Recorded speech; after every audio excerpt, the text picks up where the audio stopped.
When I see someone grieving, I pray that my words may be of some comfort to them or bring them solace. A lawyer recently texted saying, "Derek, I see that you use your experience of grief to help others who are grieving, which just about sums me up." I told her I am a philanthropist just like my hero, St. Jennifer Joanna Aniston, the benevolent and Aphrodite angel.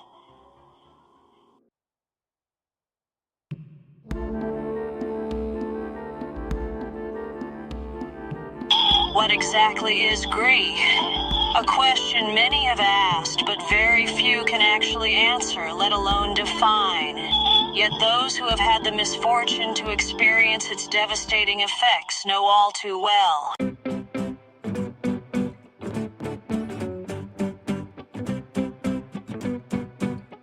In order to try to explain grief, we have to somewhat paradoxically initially examine love. Love is the warm set of emotions we feel for a person, our pet, our home, even our car, in that we experience feelings of joy, euphoria, happiness, and contentment when we are with or around them. In general, we love their presence, what they do for us, as it were, how they make us feel. Okay?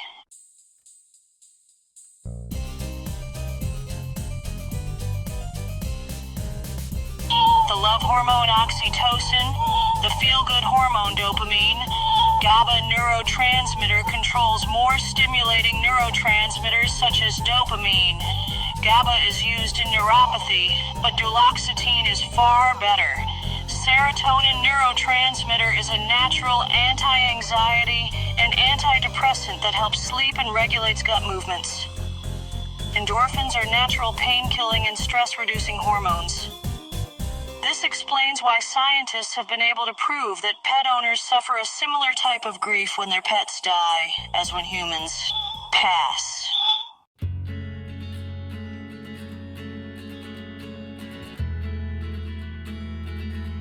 And grief is just our natural emotional response to loss. Whether it is the loss of loved ones who have passed on, including humans and pets. Here, as the neurotransmitters and chemistry in our beings experience similar feelings of grief in both cases. Note, however traumatic the death of a loved one, many mourners eventually achieve closure, but not all, sadly. We know where their bodies are, if not their souls. It really depends on whether you have a religious belief system or not, I guess.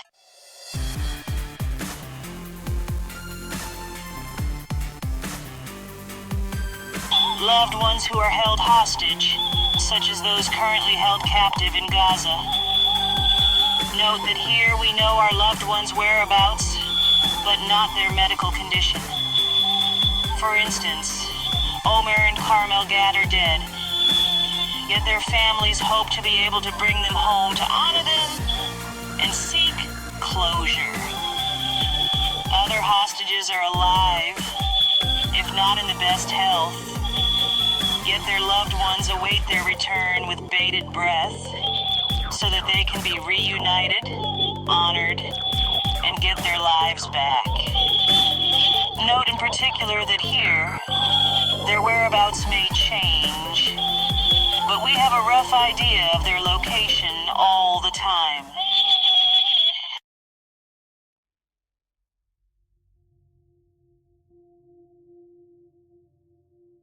Loved ones who have just gone missing, that is, those who have just vanished into thin air. This is the worst kind of grief. Whether it is our granny, cat, dog, partner, the effect of not knowing their whereabouts and simultaneously not knowing if they are alive or dead is truly enough to make their loved ones despair to the point of having a breakdown, self-harm, or even, God forbid, commit suicide.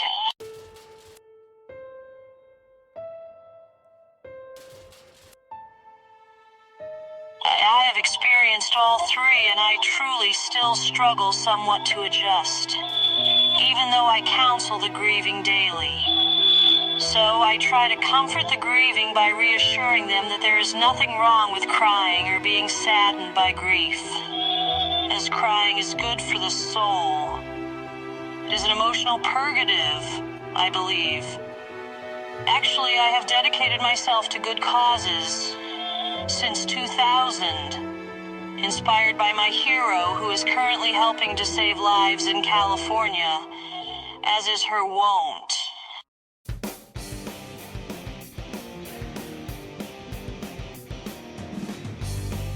A partner who has left for another. We miss their presence, love, persona, beauty, company, wit, charisma, compassion. Most people eventually move on, but some take a long time or meet someone new and talk endlessly about their previous partner. Not me, I hasten to add. Have you ever lost out to the school bully on prom night, where they get to dance with the belle of the ball? It's kinda similar.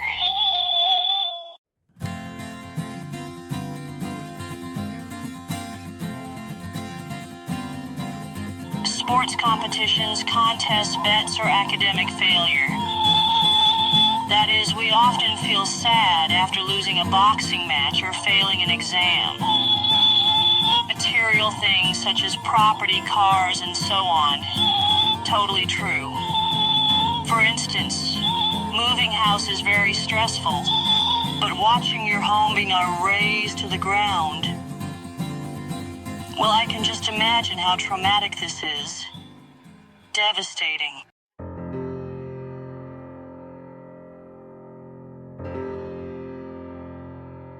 I really do empathize, as after Mum died, I lost a 2-bedroom flat in Westminster and my life's belongings, including thousands of pounds worth of tech, music, books, guitars, blues harps.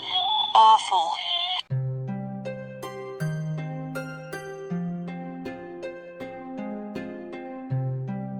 So we can express our love for others in many ways.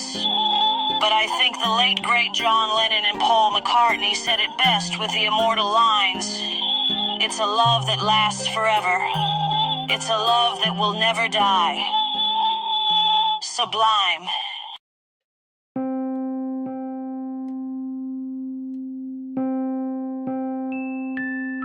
So now we have established what love actually is in emotional and medical terms. This begs the question, how does understanding love relate to grief?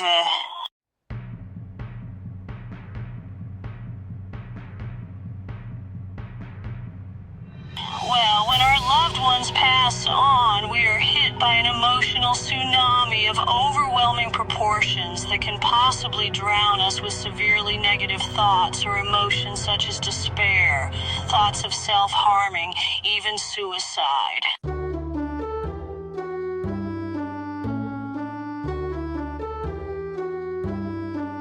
If we can't grab onto a piece of metaphorical driftwood in order to keep our head above water in the form of some kind of belief system such as religion, Taylor Swift, sport, meditation, yoga, or in my case, Jennifer Joanna Aniston. For real. Texting her. Making reels featuring her and donating to her charities provides me with real solace. It relaxes me totally, and I feel a certain euphoria. I don't pretend to know exactly why, but it is much more than just a celebrity crush, I can assure you.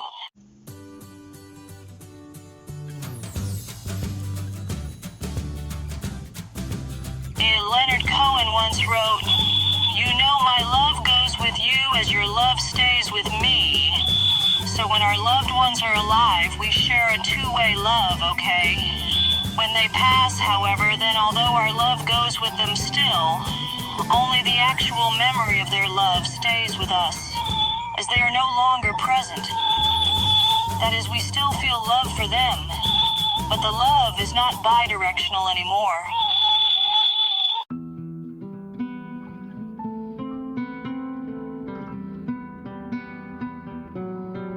So what exactly happens then? Well, our subconscious sets out to fill the emotional void by reminding us of them in our dreams, in our thoughts, by making us actually sense or see them whilst awake. This is what I believe happens to the lovely, great Courtney Cox when she sees the late comedy genius Matthew Perry.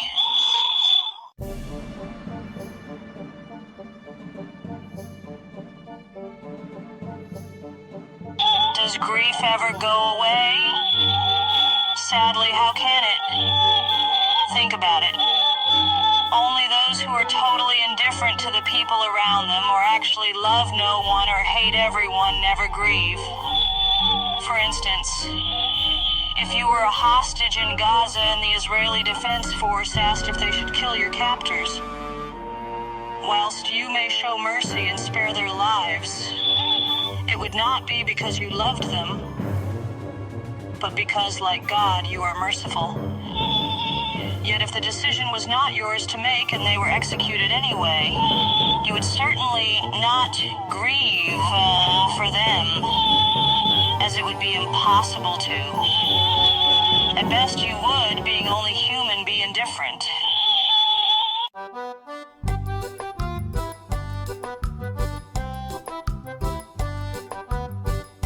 So it is a universal absolute that you only ever grieve for those you truly love.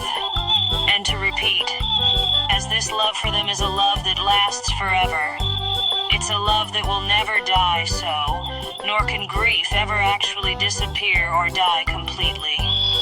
But just as our subconscious mind tries to help by rewiring our brain, by replacing our thoughts and dreams, we too may be able to find coping mechanisms, such as putting sad events to the back of our mind in a similar form of replacement. But here it is not only in our conscious mind, but in our everyday life.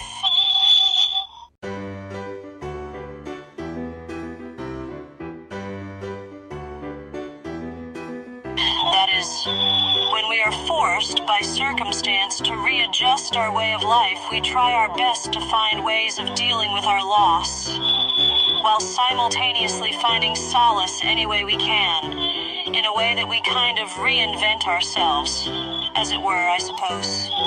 Obviously, not everyone has the great discipline, determination, and willpower to succeed at this, sadly.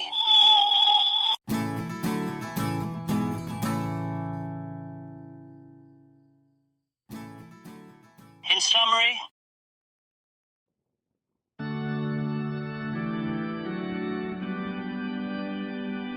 the amount of love you have for the departed when they lived is the same as the amount of grief you will feel when they pass, unfortunately. How I wish I could find a way to help all find solace. So if you love them with all your heart, then your grief will be extremely heavy, sadly.